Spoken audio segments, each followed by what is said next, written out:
At the beginning, for me at least, it was pressure, of course, because you had some time where you had to prove yourself. But then, as I started surfing more, staying more time in the water, I figured out that it's still the same ocean that I'm going when I'm free surfing. It's still the same ocean that I love, so I cannot be feeling pressure if I'm going there to enjoy.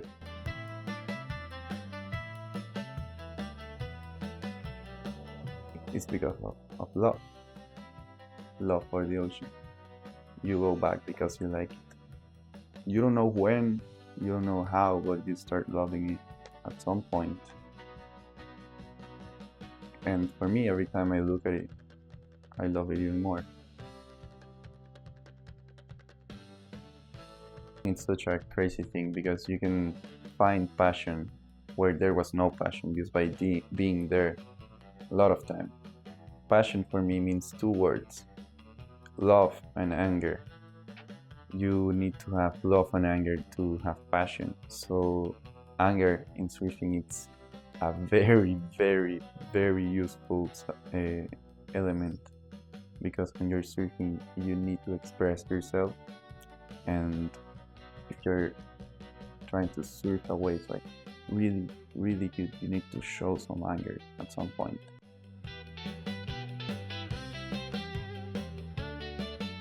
We started surfing with certain people that teach me how to enjoy the water. Their passion is different. The thinking of always wanting to be in the water, chasing waves and enjoying when it happens.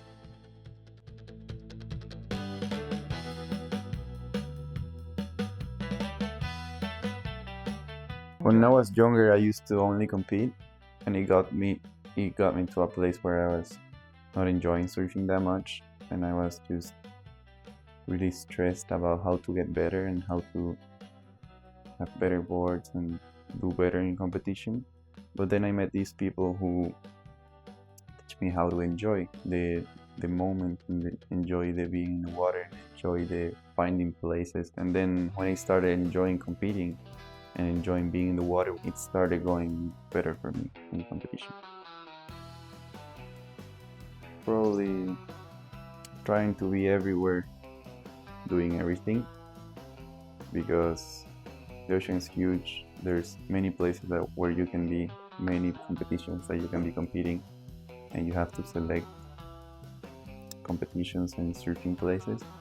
So it's kind of hard to organize where you want to be surfing and where you want to be competing. So I'm trying to deal with both.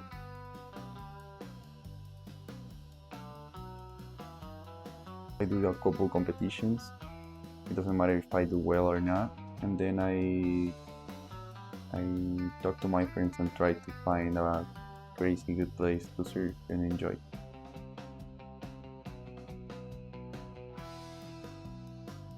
That happened to me the last year, like realizing that I was doing kind of like a full-time job with surfing. We were in Brazil, and I did super bad in a competition, like super bad, lost in the first round, and one of my friends lost too, so we were just surfing there. We surfed the whole day, and then we came back and we were like, all right, we're pretty much just living out of floating in the water, and we're getting to know the world and meet new culture and stuff just by floating in the water. So now that I'm traveling a lot and moving a lot, coming back to home, it's one of the most special things, because you get to like refuel yourself with love, to spend some time here, be quiet, and enjoy waves with your family. And when I'm traveling, I'm constantly talking to them too. So definitely when competing gets too hard and my mind's playing on me games, and when I'm just consumed in this I want to win mentality, a good way of relaxation for me, but I have many ways.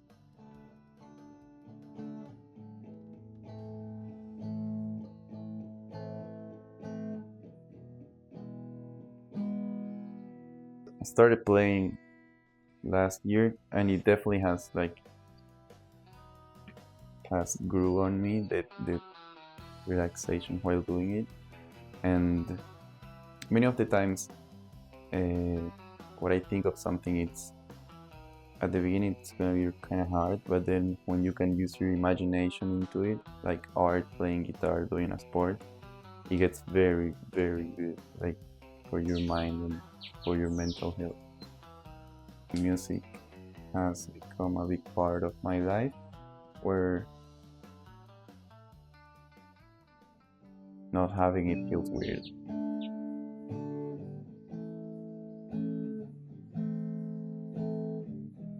It's easy when I'm when I'm home. It's super easy to have my mind relaxed because the place just does it for you.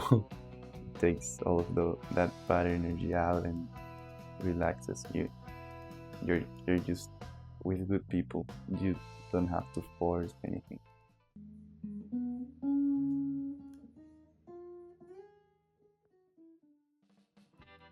It's hard for me to imagine how my mom created all of this. It must be super hard. It's funny because we live in a small neighbor of like lots of children, and the meeting point was always my house, and right there, and we were always just hanging out here. And my mother didn't even like it at some point. Like, why do I have 15 children running around in my house? And I think it's because of the love. Like, children are very sensitive, and they can find places where they feel comfortable and they can be themselves and enjoy. And I think this was a place where they could do that. They can't do that because they're still there just playing around. And yeah, my mother probably unconsciously, she created this crazy place where everybody comes and feels good, feels like at home. Yeah, definitely coming back home always feels crazy, and there's always lots of moments. Animals. It's like a zoo here. We have like turtles, iguana, dogs, spiders, cats. Very related to Samuel, the dog. He's one of those dogs that if you're feeling bad or if you're feeling something, he comes to you. And when something big was happening on the family or in the moment, like something crazy bad or something out of normal, he used to get very sick. He uses to get very sick when something bad is happening. And my mother normally says that he's taking all of our bad energy and putting it on a place, and he's like healing us. So one of my masters teach me that I have to be like a sponge, and that I have to like take the good things from everybody.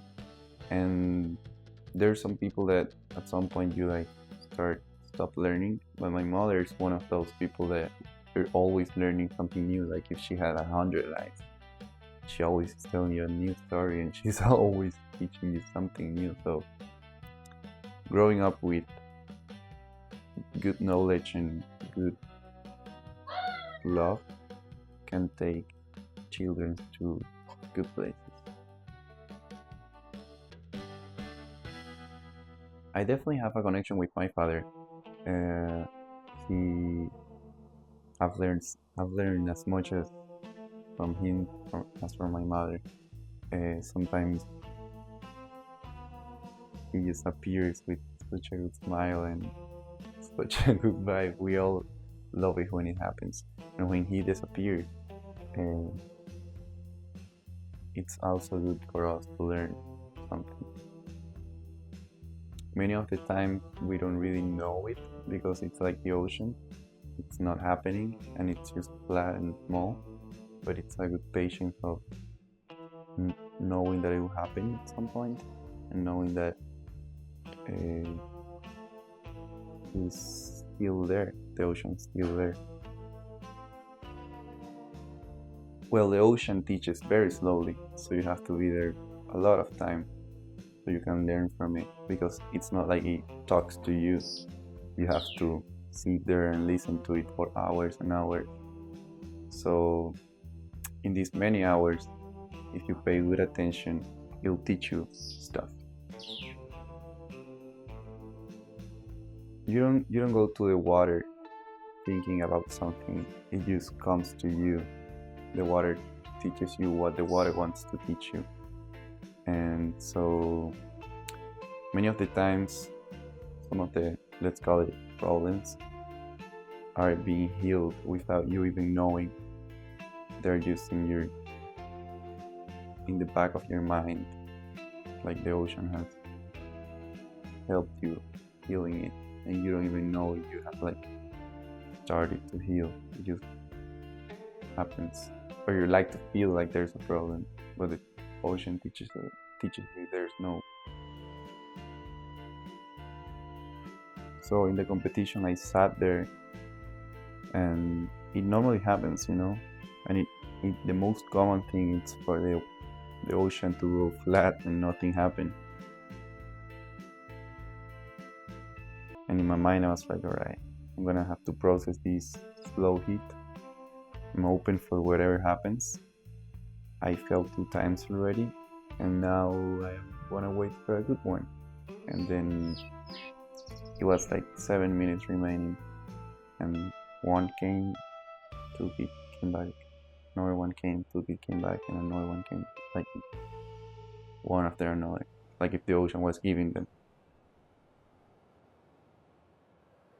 So through the years, every time I learned how to relax myself more in the heat.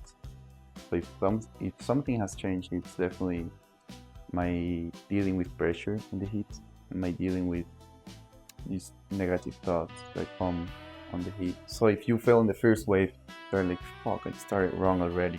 And if you fell in the second wave, you're like, all right, the heat's done. I fell 2 times in a row. So you have to kind of like deal with those thoughts and go back out there, put your mind in white, and just wait for a good one, and try to have time to get another one. Yes, sometimes it's the ocean wants you to learn something new, and by losing, it's when it teaches you the most. Last year I was probably pushing too much, and I was like too much into it. Sometimes being too much into it doesn't really help because it makes your body tense, and in surfing that doesn't help at all. It was Isra's event. That's why I wanted to win that much last year. I wanted to win it with him. He had to wait a year, but it happened. When Isra died, it happened when I was competing. Right when I was competing, I felt like my board was weighing tons of kilos, and I was drowning. But then Mario Gambellini called me, and he told me like, all right, next stop it's El Salvador, and you have to get a good result in this competition. If not, you're not getting the Latin American title. And I told him what I was feeling, and he told me like, you have to feel like he's with you, like he's giving you the weight, and he's taking care of you and helping you. And so it happened. I went to El Salvador, I did good, and I had a good result there. Before Isra, 2 of my grandparents died, which I loved them very much. They were from my mother's side, and I was kind of young, and I didn't know how to process it, and it felt super weird at the beginning, because my mother was going through all this process of losing her parents. But then I lost this like master of mine, which teach me how to surf and was always taking care of me, and he's the one who took me to my first surf trip, for example, to Chile. We went to compete there, and when he died, at the beginning it was just hard for me to like process it, and then my mother had to call me that same day and kind of like teach me how to process that loss and course. I cried for hours and hours and hours, and through the months and and with time, I started getting to this point where the best word to find myself with them is in the water, and they're like my angels who are giving me waves. And if they're not giving me waves, sometimes it's because they want me to learn something more and I have to be there more time. It got easier because it felt like it was not just me who's out there, and I feel in company. There's a couple waves that he used to catch that you will normally always see him in those waves. And when that wave comes, you're like, alright, that's him. In La Punta, it's like a point like this. The wave comes from this direction. It normally breaks like right here. There's this wave that's really close to the point. That's one, and then another one's when it comes like from this other direction far out, and it breaks like in the middle of those. So that's like Israel wave.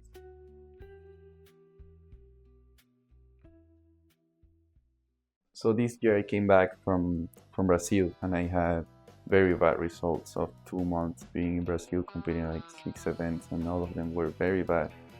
And so I was like, alright, I'm going back to Ecuador now. Did some trials here in Ecuador, did them very bad, I lost. And when the La Punta Classic came, I was just open-minded, knowing that losing could happen, and if I won, I was just gonna enjoy the moment. And it happened. So in the finals, I didn't get to see any of Alex's waves. I was just worrying about what was going on with my waves, and I didn't get to compare the waves and didn't get to know how good each one of us did. So when they were giving the scores, I was like, alright, whatever has to happen will happen. I'm here open for it, and turns out my waves were a little better, so I ended up winning.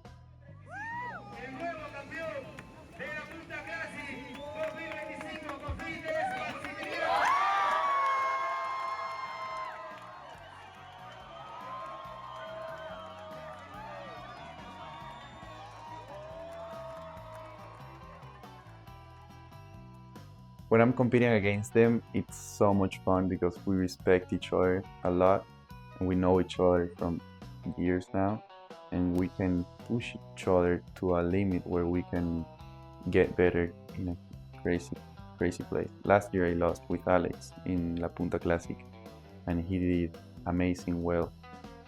This year I got to win against him, and it's one of those hits with him. Actually, it's always those hits where you learn and you push yourself.